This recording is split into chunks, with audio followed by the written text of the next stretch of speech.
জানিয়ে দেব সর্বশেষ আপডেট বাংলা সংবাদ। শুরুতেই শিরোনাম। জাতিসংঘ ডামি সরকারকে স্বীকৃতি দেয়নি, ৩ মাস পর নিরপেক্ষ সরকারের অধীনে পুনরায় নির্বাচনের আহ্বান মুখপাত্র অ্যান্তনিও গুতেরেসের। ভারত ও আমেরিকার নির্দেশে ডক্টর ইউনূস তত্ত্বাবধায়ক সরকারের প্রধান হতে যাচ্ছে, পিনাকি ভট্টাচার্যের প্রতিবেদন। এতক্ষণ শুনছিলেন সংবাদ শিরোনাম, এখন থাকছে বিস্তারিত। আসসালামু আলাইকুম প্রিয় দর্শক, ফাইনালি চলে আসলাম আপডেট ও গুরুত্বপূর্ণ কিছু নিউজ নিয়ে আপনাদের মাঝে। প্রিয় দর্শক, অবশ্যই ভিডিওটি শেষ অবধি দেখবেন। দর্শক, আপনাদের কাছে ছোট্ট একটি অনুরোধ, দেশ এবং দেশের বাইরে হলে কমেন্ট বক্সে লিখে জানিয়ে দেবেন, আর চ্যানেলে নতুন হলে সাবস্ক্রাইব করে পাশে থাকা বেল বাটনটি অবশ্যই অল করে দেবেন, কারণ পরবর্তী আপডেট নিউজ সবার আগে পাওয়ার জন্য প্রিয় দর্শক আর অবশ্যই একটি লাইক দেবেন। দর্শক, আর দেরি নয়, মূল ভিডিওতে যাওয়া যাক। আপনাদের সবাইকে স্বাগত জানাই আমার ইউটিউব চ্যানেলে আমার কথা শুনবার জন্য, এবং এই মতামত একান্তই আমার, এর সঙ্গে আমি সংশ্লিষ্ট প্রতিষ্ঠানগুলোর কোনো সম্পর্ক নেই। বাংলাদেশে সত্য বলবার লোকের অভাব আমরা জানি। নানা কারণে কেউ ভয় বলেন না, কেউ নানান সুযোগ সুবিধা পাচ্ছেন বলে বলেন না, কেউ নানান সুযোগ সুবিধার প্রত্যাশায় বলেন না। তার মধ্যেও কিছু কিছু মানুষ, বিশেষ করে সিনিয়র সিটিজেন, কথা বলেন, এবং এরকম কথা কাউকে না কাউকে তো বলতেই হয়। সম্প্রতি বাংলাদেশের অর্থনীতি বিষয়ক সাংবাদিকদের যে সংগঠন ইকোনমিক রিপোর্টার্স ফোরাম বা ইআরএফ আয়োজিত একটি একক বক্তৃতায় বাংলাদেশ ব্যাংকের সাবেক গভর্নর ডক্টর মোহাম্মদ ফরাসউদ্দিন কিছু অপ্রিয় সত্য কথা বলেছেন। সরকারের নীতি নির্ধারকরা প্রতিদিনই যখন প্রচার করছেন অর্থনীতির সবকিছু ঠিক মতো চলছে, কোথাও কোনো সমস্যা হচ্ছে না, তখনই প্রধানমন্ত্রী শেখ হাসিনার প্রথম সরকারের আমলে বাংলাদেশ ব্যাংকের গভর্নর মিস্টার ফরাসউদ্দিন ব্যাংকিং খাতের সমস্যাগুলো তুলে ধরেছেন আমজনতার বোধগম্য ভাষায়। তিনি একেবারে সাধারণ ভাষায় বলেছেন, এবং এই কথাও তিনি বলেছেন যে সব কথা তিনি বলতে পারছেন না, কেননা তিনিও ভয়ে আছেন, তারও এক ধরনের মৃত্যু ভয় কাজ করে, অর্থাৎ পরিস্থিতির কত ভয়াবহ সেটা তিনি উল্লেখ করেছেন। 60-এর দশকের প্রগতিশীল ছাত্র আন্দোলন করা মানুষ ডক্টর মোহাম্মদ ফরাসউদ্দিন অর্থনীতিতে ঢাকা বিশ্ববিদ্যালয়ে পড়াশোনা শেষে তিনি সেখানে 2 বছর শিক্ষকতাও করেছেন। পরে তিনি সিএসপি-তে যোগ দেন সিএসপি অফিসার হিসেবে। স্বাধীনতার পর বঙ্গবন্ধু শেখ মুজিবুর রহমানের একান্ত সচিবের দায়িত্ব পালন করেন তিনি, এবং বঙ্গবন্ধু শেখ মুজিবুর রহমানের মৃত্যুর আগ পর্যন্ত তিনি এই দায়িত্ব পালন করেন। অতএব ক্ষমতা বলয় থেকে যাদের অতি ডান বা অতি বাম হিসেবে সমালোচনা করা হয়, ফরাসউদ্দিনকে সেই দলে ফেলা যায় না। তিনি বরাবরই মধ্যপন্থী, এবং তিনি আওয়ামী লীগ সমর্থকই বলা যেতে পারে। এর আগে একটি নির্বাচনে তিনি আওয়ামী লীগের মনোনয়ন প্রত্যাশী ছিলেন, আমরা সেটাও জানি। আর সাবেক আমলা কিংবা বাংলাদেশ ব্যাংকের গুরুত্বপূর্ণ গভর্নরই তার একাধিক পরিচয় নয়। তিনি গত 15 বছরে ক্ষমতা বলয়ের বাইরের থেকেও আওয়ামী লীগ সরকারকে অনেক সুপরামর্শ তিনি দিয়েছেন। তিনি একটি বেসরকারি বিশ্ববিদ্যালয়ের প্রতিষ্ঠাতা, সরকারি বেতন এবং চাকরি কমিশনের প্রধান হিসেবে দায়িত্ব পালন করেছেন আওয়ামী লীগ সরকার আমলেই, এবং সেজন্য তিনি প্রশংসিত হয়েছেন। তিনি বিশ্বাস করতেন যে সরকারি কর্মচারীরা উপযুক্ত বেতন এবং সুযোগ সুবিধা পেলে দুর্নীতি কমে আসবে। তার সুপারিশে তারা উপযুক্ত বেতন ভাতা ও সুযোগ সুবিধা পেয়েছেন, কিন্তু সরকারি খাতে দুর্নীতি কমেনি। মূল্যস্ফীতি নিয়ে তার বক্তব্য, তার প্রশ্ন হচ্ছে যে গত 15 মাসে অনেক দেশে মূল্যস্ফীতি অর্ধেকে কমিয়ে এনেছে, অর্ধেক কমিয়ে 5% আনতে পারলেও আমরা কেন পারলাম না, অর্থাৎ বাংলাদেশ কেন পারলো না, এই প্রশ্ন ডক্টর মোহাম্মদ ফরাসউদ্দিন তুলেছেন। এর পেছনে অনেক কারণের সঙ্গে কয়েকজন আমদানি কারকের একচেটিয়া ব্যবসাকেও চিহ্নিত করেছেন ডক্টর মোহাম্মদ ফরাসউদ্দিন। অথচ সরকার অর্থ পাচার বন্ধ কিংবা মূল্যস্ফীতি কমানোর উদ্যোগ না নিয়ে সব কিছুর জন্য রাশিয়া ইউক্রেন যুদ্ধ এবং মধ্যপ্রাচ্য সমস্যার দোহাই দিচ্ছে। আপনারা যখন দেখেন যে রাজনীতিকরা দুর্নীতি করছেন, তখন তারাও দুর্নীতিকে ন্যায্য মনে করেন এবং তারা দুর্নীতি করেন, এবং এটা আমরা দেখি যে আমলারা রাজনীতিবিদদের দায়ী করছেন, রাজনীতিবিদরা আমলাদের দুর্নীতির জন্য দায়ী করছেন। আবার ব্যবসায়ীরা যখন দেখেন যে রাজনীতিকরা তাদের মাথায় কাঁঠাল ভেঙে খাচ্ছেন, তখন তারা পিছিয়ে থাকতে রাজি নন। এবং এখন তো রাজনীতিকরা ব্যবসা করেন, ব্যবসায়ীরা রাজনীতি করছেন, এটা আমরা দেখতে পাচ্ছি। সংসদ দখলে রেখেছে এখন রাজনীতিবিদরা। আগে ব্যবসায়ীরা রাজনীতিবিদদের চাঁদা দিতেন, এখন তারাই সরাসরি রাজনীতিতে ঢুকে পড়ছেন। এবং এটা আমরা দেখতে পাচ্ছি যে কিভাবে সংসদ ব্যবসায়ীদের দখলে চলে যাচ্ছে বা ব্যবসা ও রাজনীতিকদের নিয়ন্ত্রণের মধ্যে চলে যাচ্ছে।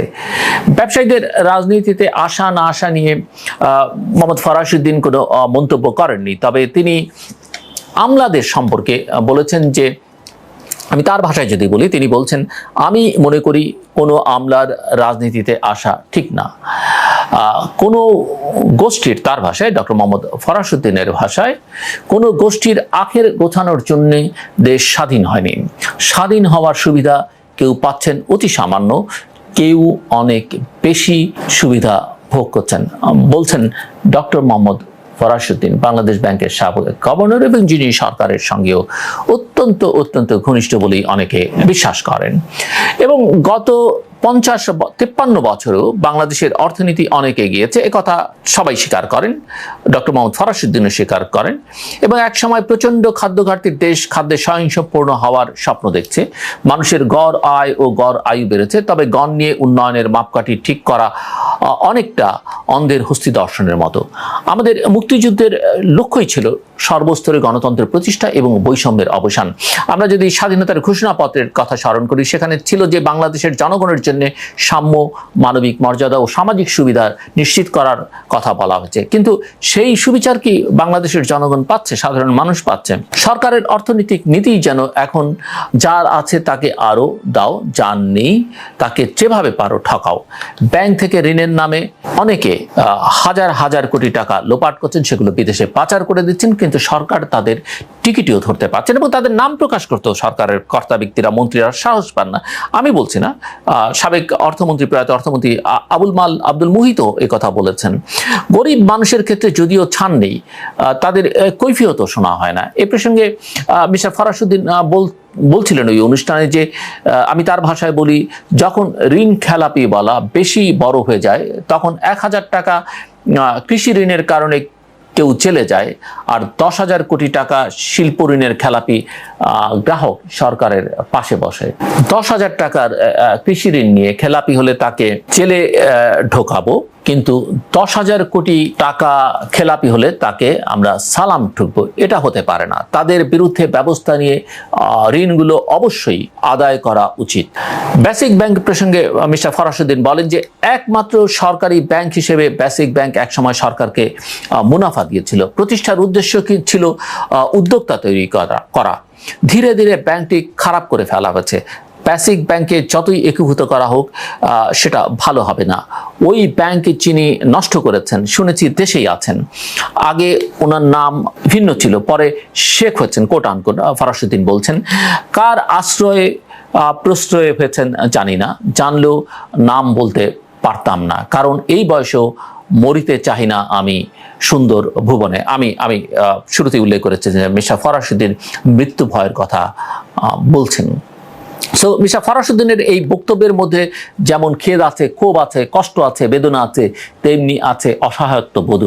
যে ব্যক্তি একটি ব্যাংক ধ্বংস করেছেন, যার প্রশ্রয়ে হাজার কোটি টাকা লোপাট হয়েছে বা বাইরে পাচার হয়েছে, সেই ব্যক্তিকে সরকার ধরতে পারছে না কেন? দুদক অন্যদের বিষয়ে যতটা তৎপর, বেসিক ব্যাংকের সাবেক চেয়ারম্যানের ব্যাপারে ততটাই নিষ্ক্রিয়। এর ব্যাখ্যা কি? অনেকে বলেন দুদক কাউকে সার্টিফিকেট দেওয়ার কাজে ব্যস্ত থাকে। সো বাংলাদেশ ব্যাংকের সাবেক গভর্নর, ব্যাংক একীভূত করা, টাকা ও ডলারের বিনিময় হার, আয় বৈষম্য, মূল্যস্ফীতি, অর্থ পাচার, কেন্দ্রীয় ব্যাংকের সফলতা ও দুর্বলতা নিয়েও কথা বলেন। তিনি মনে করেন জোরপূর্বক ব্যাংক একীভূত করার ফল ভালো হয় না। খারাপ ব্যাংক ভালো করার এটা একমাত্র পথ নয়, এর বিকল্প আছে। এখনো যাদের ভালো ব্যাংক বলা হচ্ছে, এমন 4টি ব্যাংকে বাংলাদেশ ব্যাংকই এক সময় তদারকি করে বাংলাদেশ ব্যাংক, কেন্দ্রীয় ব্যাংক ভালো করেছে, এবং সেটা হয়েছিল ফরাসউদ্দিনের আমলেই। খেলাপি ঋণ ছাড়া যে 2টি বিষয়ে ফরাসউদ্দিন জোর দিয়েছেন, তা হলো অর্থ পাচার রোধ এবং মূল্যস্ফীতি কমিয়ে আনা। অর্থ পাচারের বিষয়ে IMF এর পাশাপাশি সরকারের নীরবত সমালোচনা করেছেন মিস্টার ফরাসউদ্দিন। মূল্যস্ফীতি নিয়ে তার প্রশ্ন হলো, গত 15 মাসে অনেক দেশ মূল্যস্ফীতি অর্ধেক কমিয়ে 5% আনতে পারলেও বাংলাদেশ কেন পারল না? এর পেছনে অনেক কারণের সঙ্গে কয়েকজন আমদানিকারকের একচেটিয়া ব্যবসাকেও চিহ্নিত করেছেন মিস্টার ফরাসউদ্দিন। অথচ সরকার অর্থ পাচার বন্ধ কিংবা মূল্যস্ফীতি কমানোর উদ্যোগ না নিয়ে সবকিছুর জন্য রাশিয়া ইউক্রেন যুদ্ধ এবং মধ্যপ্রাচ্যের সমস্যার দোহাই দিচ্ছে। যা কিছু বললাম, উল্লেখ করলাম, এটা আমার মত হলো সরকার বা নীতি নির্ধারকরা যেন বিবেচনা নেন তাদেরই ঘনিষ্ঠ একজনের কথা, এবং যিনি অত্যন্ত গুণী মানুষ, প্রভাবশালী মানুষ সমাজে, রাষ্ট্রে, এবং তার আগে 7ই জানুয়ারি নির্বাচনের পরে প্রধানমন্ত্রী হওয়ার পরে তার সৌদি আরব যাওয়ার কথা ছিল, গাম্বিয়া যাওয়ার কথা ছিল, তিনি যাননি। কেন যাননি সেটি নিয়ে নানা রকমের সংশয় প্রশ্ন রয়েছে, যদিও সরকারের দিক থেকে বলা হয়েছে যে মধ্যপ্রাচ্য পরিস্থিতির কারণেই তার এই সফর দুটো বাতিল করা হয়। আর থাইল্যান্ডে তিনি গিয়েছিলেন একটা কনফারেন্সে যোগ দিতে, এবং সেই সঙ্গে থাইল্যান্ডে তার রাষ্ট্রীয় সফর বা সরকারি সফর ছিল। তবে সবচেয়ে উল্লেখযোগ্য সফর যেটি হবার কথা, যেটি নিয়ে বাংলাদেশের মানুষের তো বটেই, যারা ভূ রাজনীতি বা এই আঞ্চলিক রাজনীতিকে ফলো করেন তাদের যথেষ্ট কৌতূহল রয়েছে, সেটি হচ্ছে যে আগামী জুলাই মাসে, অর্থাৎ ভারতে যে এখন নির্বাচন অনুষ্ঠিত হচ্ছে, লোকসভা নির্বাচন, এই নির্বাচনের পরে বাংলাদেশের প্রধানমন্ত্রী শেখ হাসিনা জুলাই মাসের প্রথম দিকে ভারত সফরে যাবার কথা রয়েছে, এবং এরপরে তিনি যাবেন চীন সফরে একই মাসে। এবং অনেকেই মনে করেন যে নতুন দিল্লির নতুন সরকারকে তার পরবর্তী চীন সফর সম্পর্কে অবহিত করার একটা চিন্তা সরকারের দিক থেকে বা প্রধানমন্ত্রীর থাকতে পারে, যদিও এটি ভারতীয় গণমাধ্যমের বক্তব্য, কিন্তু সফর দুটো একই মাসে হচ্ছে এবং সেটা বেশ তাৎপর্যপূর্ণ। ঢাকা এবং বেইজিং এর মধ্যে ক্রমবর্ধমান যে দ্বিপাক্ষিক সম্পর্কের বিষয়ে ভারত উদ্বিগ্ন, বিশেষ করে প্রতিরক্ষা খাতে, সেটা মোটামুটিভাবে স্পষ্ট। কারণ চীনের অস্ত্র দ্রুত বাংলাদেশের সশস্ত্র বাহিনীর প্রধান ভিত্তি হয়ে উঠছে, এটা আমরা কম বেশি সকলেই জানি, এবং ভারতের নবনির্বাচিত প্রধানমন্ত্রীর সাথে সম্ভবত শেখ হাসিনাই প্রথম দ্বিপাক্ষিক বৈঠকে বসতে চলেছেন। সেখানে বাংলাদেশের কৌশলগত ক্ষেত্রে ক্রমবর্ধমান যে চীনা পদচারণা, সেটি নিয়েও তিনি আলোচনা করবেন বলে আশা করা হচ্ছে। আমরা জানি যে অর্থনৈতিক ক্ষেত্রে, সামরিক বা নিরাপত্তার ক্ষেত্রে চীনের সঙ্গে বাংলাদেশের সম্পর্ক, বিশেষ করে দুই সরকারের সম্পর্ক অনেক নিবিড়। এবং এখানে একটা বিষয় উল্লেখ করবার, সম্প্রতি নতুন করে বলা যেতে পারে আলোচনায় এসেছেন ভারতের হাই কমিশনার যিনি বাংলাদেশে ছিলেন, পিনাক রঞ্জন চক্রবর্তী, এবং এবার তিনি সরব হয়েছেন বাংলাদেশে যে চীনের প্রভাব বৃদ্ধি পাচ্ছে এবং এর ফলে ভারতের জন্য সম্ভাব্য সকল হুমকি নিয়ে তিনি মুখ খুলেছেন। সম্প্রতি এসব বিষয়ে পিনাক রঞ্জন বেশ খোলামেলা কথাবার্তা বলেছেন, যেটা সম্প্রতি ভারতের একটি গণমাধ্যমে প্রকাশিত হয়েছে। এবং এই যে সফরটির কথা আমি বলছি বা দুটো সফরের কথা বলছি, সে সফর নিয়ে আসলে এই উদ্বেগ, সেই সফরকে সামনে রেখে উদ্বেগ বোঝা যাচ্ছে। জুলাই মাসের শুরুতে সম্ভাব্য ভারত সফরে দেশটির নতুন সরকারের সাথে প্রধানমন্ত্রী শেখ হাসিনার বৈঠক প্রসঙ্গে পিনাক রঞ্জন চক্রবর্তী বলছেন যে এক দেশের নেতার অন্য দেশে সফরে যাওয়া নিয়ে এর আগে ভারতের কোনো সমস্যা ছিল না। চীন যে বাংলাদেশের গুরুত্বপূর্ণ উন্নয়ন সহযোগী, সে বিষয়টি আমরা ভালোভাবেই অবগত, কিন্তু প্রশ্ন হচ্ছে এই সম্পর্ক কতটা বিকশিত হবে, অর্থাৎ চীনের সঙ্গে বাংলাদেশের সম্পর্ক কি হবে সেটা ভারত বা পিনাক রঞ্জন চক্রবর্তীরা নির্ধারণ করে দিতে চাইছেন। এবং সম্পর্কটা কি চীন ও পাকিস্তানের মতো হতে যাচ্ছে কিনা? আমরা জানি যে চীন এবং পাকিস্তান অত্যন্ত নিবিড় সম্পর্কে আবদ্ধ। পিনাক রঞ্জন চক্রবর্তী বলছেন যে ওই যে তিনি প্রশ্ন রাখছেন চীন এবং পাকিস্তানের মতো সম্পর্কটা হবে কিনা, তিনি আবার বলছেন যে আমরা জানি না, হয়তো তেমনটা হবে না, কিন্তু আমাদের সতর্ক থাকতে হবে। আমাদের বলতে তিনি ভারতের সতর্কতার কথা বলছেন, এবং তিনি বলছেন যে তারা দুই দেশের মধ্যে ভারসাম্য আনতে চায়, এটা বাংলাদেশ প্রসঙ্গে তিনি বলছেন, এবং এক হাত ভারতে অন্য হাত চীনে রাখতে চায় বাংলাদেশকে নিয়ে পিনাক রঞ্জন চক্রবর্তী বলছেন। এবং প্রতিরক্ষার দিক থেকে দেখলে তাদের অস্ত্রশস্ত্রের প্রায় 70% চীনা উদ্ভূত। এভাবেই চীনারা দেশটিতে প্রবেশ করেছে, যদিও বেইজিং 1976 সাল পর্যন্ত তাদের স্বীকৃতি দেয়নি। একথা ঠিক যে চীন বাংলাদেশকে স্বীকৃতি দেয়নি যতক্ষণ না পর্যন্ত বঙ্গবন্ধু মৃত্যুবরণ করেন, অর্থাৎ বঙ্গবন্ধুর হত্যাকাণ্ডের পরে 1976 সালে তারা স্বীকৃতি দেয় এবং এটা স্মরণ করিয়ে দিয়েছেন। কিন্তু একথা আমাদের স্মরণ রাখতে হবে যে বাংলাদেশে যে চীনের প্রভাব বৃদ্ধি যে সময়টাতে পাচ্ছে, সেটা কিন্তু যখন ভারত অনেক প্রবলভাবে তার প্রভাব সরকারের উপর বিস্তার করতে পারছে, অর্থাৎ বিশেষ করে 2014 সালের পর থেকে এই চীনা প্রভাব বিস্তার পাচ্ছে। এখানে ভারত এবং চীন কিন্তু মোটামুটিভাবে এক সমান্তরাল গতিতে এগিয়ে চলেছে এবং ভারতের মধ্যে যে বৈরিতা, সেই বৈরিতার পরেও কিন্তু তারা আবার এক জায়গায় আছে, সেটা হচ্ছে যে তারা কিন্তু পশ্চিমা শক্তিকে, বিশেষ করে মার্কিন যুক্তরাষ্ট্রকে বাংলাদেশে কোনো ফুটপ্রিন্ট ফেলতে দিতে চায় না। এবং পিনাক রঞ্জন চক্রবর্তীর ভাষায় যে সাবমেরিন ঘাঁটিতে যদি চীনারা পোর্ট কল করে বসে, তাহলে প্রধানমন্ত্রী শেখ হাসিনা কি করবেন, এটা তারা প্রশ্ন রাখছেন। কারণ আপনারা জানেন যে বাংলাদেশে চীনাদের একটা সাবমেরিন ঘাঁটি করা হচ্ছে, ফলে সাবমেরিনগুলো কিনেছে চীন থেকে বাংলাদেশ, সেগুলো বিপজ্জনকভাবে আমাদের জলসীমার কাছাকাছি চলে আসবে। এটা পিনাক রঞ্জন চক্রবর্তী, ভারতীয় প্রাক্তন হাই কমিশনার বাংলাদেশে মনে করছেন। ভারত, বাংলাদেশ এবং চীনের মধ্যে আসল সমস্যার জায়গা হলো তিস্তা প্রকল্প, এমন মন্তব্য করে পিনাক রঞ্জন চক্রবর্তী বলছেন, যদি চীন তিস্তা প্রকল্পে জড়িত হয়ে পড়ে তবে আমাদের জন্য সেটা সমস্যা হবে, কারণ তাতে চীনা শ্রমিকরা স্পর্শকাতর ভারতের শিলিগুড়ি করিডোরের কাছাকাছি চলে আসবে। তারা সেখানে ডিভাইস লাগানো থেকে শুরু করে ভারতের কৌশলগত দিক থেকে নজর রাখা পর্যন্ত সকল ধরনের কার্যক্রম চালাতে পারবে। পিনাক রঞ্জন চক্রবর্তী, ঢাকায় নিযুক্ত সাবেক ভারতীয় হাই কমিশনার, আমি বলছিলাম যে একসময় দেশটির প্রভাবশালী পররাষ্ট্র মন্ত্রণালয়ের সচিব ছিলেন, অর্থনৈতিক সম্পর্ক বিভাগের হিসেবেও কাজ করেছেন তিনি, এবং বাংলাদেশের 7ই জানুয়ারি অনুষ্ঠিত জাতীয় নির্বাচনের আগে ভারতের কঠোর অবস্থানের কারণেই মার্কিন রাষ্ট্রদূত পিটার হাসকে কার্যত গা ঢাকা দিতে হয়েছিল, কথা কিন্তু পিনাক রঞ্জন চক্রবর্তী গত মাসের শুরুর দিকে দাবি করেছিলেন এবং সেটা নিয়ে প্রচুর আলোচনা সমালোচনার ঝড়ও উঠেছে। সো উচ্চ পর্যায়ের নানা সূত্র, গণমাধ্যমকে, ভারতীয় গণমাধ্যমগুলোর সূত্রেই জানা যাচ্ছে যে তারা বলছে যে গত বছর চট্টগ্রামের কক্সবাজার জেলার পেকুয়ায় $9.2 বিলিয়ন নির্মিত পিএনএস শেখ হাসিনা সাবমেরিন ঘাঁটি বাংলাদেশের বুকে প্রথম, যা চীনের সহায়তায় নির্মিত। এটি নয়াদিল্লির উদ্বেগ বাড়িয়েছে। বাংলাদেশ তার প্রতিরক্ষা সক্ষমতা বাড়ানোর জন্য এটি উচ্চ পরিকল্পনা তৈরি করেছে, কারণ সরকার ফোর্সেস গোল 2030 এর বাস্তবায়নের জন্য উঠে পড়ে লেগেছে এবং এটি দেশের ফ্ল্যাগশিপ প্রতিরক্ষা নীতি। 2009 সালে মোচিত হয়েছিল। সাবমেরিন ঘাঁটিতে ঢাকার দুটি সাবমেরিন থাকবে এবং বিএনএস নবযাত্রা এবং বিএনএস জয়যাত্রা, যেগুলো 2017 সালে বেইজিং থেকে সংগ্রহ করা হয়েছিল। সূত্রের মতে ভারত ঘনিষ্ঠভাবে উন্নয়নগুলো পর্যবেক্ষণ করছে এবং তারা বিশ্বাস করে যে প্রতিটি দেশের একটি স্বাধীন প্রতিরক্ষা এবং পররাষ্ট্র নীতির প্রতি নিজস্ব সার্বভৌম অধিকার রয়েছে।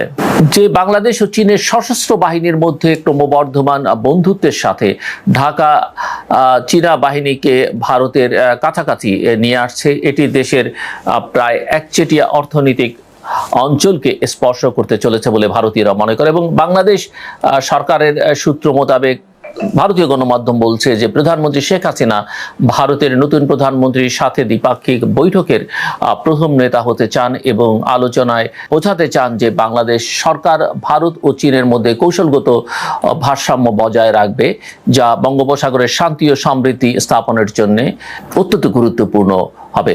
এখানে প্রশ্ন হচ্ছে যে, একটা হচ্ছে তিস্তা প্রকল্প দুই দেশের সম্পর্কের ক্ষেত্রে একটা গলার কাটা হয়ে আছে, সেই সঙ্গে বর্ডার কিলিং ইস্যু একটা বড় প্রশ্ন এবং ভারতের যে উদ্বেগ, এই যে সাবমেরিন ঘাঁটি নিয়ে বা তিস্তা প্রকল্প, যেটা ভারত পানি দিতে পারছে না বলে চীন যেখানে সহায়তা করতেছে, এগুলো ভারতের যেমন উদ্বেগ, আমার মনে হয় যে এই বিষয়গুলো নিয়ে মার্কিন যুক্তরাষ্ট্রের যথেষ্ট উদ্বেগ আছে। কিন্তু মার্কিন যুক্তরাষ্ট্রকে দূরে ঠেলে সরিয়ে রেখে ভারত তার সমস্যা, তার নিরাপত্তা কতটা নিশ্চিত করতে পারবে, সেটা কিন্তু ভাববার বিষয়। আমার যেটা ধারণা, যদি মার্কিন যুক্তরাষ্ট্র তার নিরাপত্তার ইস্যু বা অন্যান্য ইস্যুতে, এই ইন্দো প্যাসিফিক স্ট্র্যাটেজিতে বাংলাদেশের যে ভূমিকা প্রত্যাশা করে, মিয়ানমারকে ঘিরে যে আকাঙ্ক্ষা তার মনে আছে, সেটা যদি সে পূরণ করতে চায়, তাহলে অবশ্যই তাকে একটা সেটেলমেন্টে যেতে হবে এবং সেই সেটেলমেন্টটা হচ্ছে, এটা মাথায় রাখতে হবে যে বাংলাদেশের জনসংখ্যার একটা সিংহভাগ তাদের যে ভ্যালুজ, গণতন্ত্র, গণতন্ত্র, নির্বাচন, মানবাধিকার তার সঙ্গে একমত, কিন্তু সাম্প্রতিককালে বাংলাদেশের জনগণকে তারা কিছুটা হতাশও করেছেন। তারা যে গতিতে গত 2 বছরে গিয়েছিলেন নির্বাচনের ঠিক আগ মুহূর্তে সেই গতিটা স্রোত হয়ে যাওয়ায়, কিন্তু এটা মোটামুটিভাবে জনগণের কাছে স্পষ্ট যে ভারতের প্রভাবের কারণে মার্কিন যুক্তরাষ্ট্র এটা যথেষ্ট পরিমাণে বা যেভাবে তারা এগোবার কথা ছিল সেটা এগোয়নি। এখানে মার্কিন যুক্তরাষ্ট্রের স্বার্থ সংরক্ষণ করতে হলে তাকে অবশ্যই ভারতকে বোঝাতে হবে যে বাংলাদেশের গণতন্ত্রের বিকাশে সে যেন বাধা না হয়ে দাঁড়ায়, এবং ভারতের যে নিরাপত্তার ইস্যু আছে সেটা যেন বাংলাদেশ নিশ্চয়তা দেয়, বাংলাদেশের জনগণ, বাংলাদেশের রাজনৈতিক দলগুলো নিশ্চয়তা দেয়, এবং এখানে মার্কিন যুক্তরাষ্ট্র ভারতের জন্য একটা গ্যারান্টার হিসেবেও কাজ করতে পারে। কিন্তু অ্যাট দ্য সেম টাইম এটাও মাথায় রাখতে হবে যে চীনকে যদি কন্টেইন করতে চায় মার্কিন যুক্তরাষ্ট্র, শুধুমাত্র ভারতের উপর নির্ভর করে সেটা তারা করতে পারবে না, অথবা ভারতকে ওই বোঝাপড়ার মধ্যে, ত্রিপক্ষীয় বোঝাপড়ার মধ্যে যতক্ষণ না আনতে পারছে ততক্ষণ পর্যন্ত বাংলাদেশ তো বটেই, এই অঞ্চলে আমরা লক্ষ্য করছি যে চীনের প্রভাব বৃদ্ধি পাচ্ছে, সেটা হয়তো গণতন্ত্রের জন্য, মানবাধিকারের জন্য কোনো কল্যাণকর কিছু নয়। আমার কথা শুনবার জন্য আপনাদের অসংখ্য ধন্যবাদ। আপনাদের সবার জন্য শুভকামনা।